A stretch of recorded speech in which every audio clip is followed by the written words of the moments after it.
హైదరాబాద్లోని మూసీ పరివాహక ప్రాంత భూములు కబ్జాలకు గురవుతున్నాయని కేంద్ర మంత్రి కిషన్ రెడ్డి మండిపడ్డారు.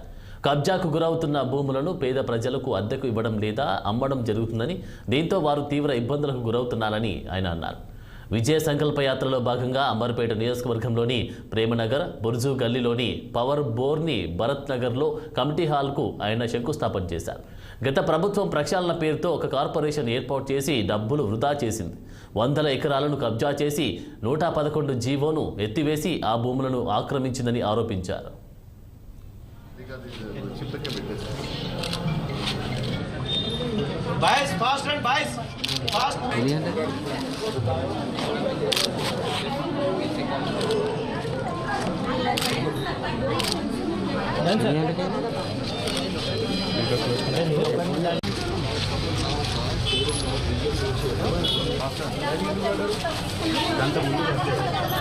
రావాలి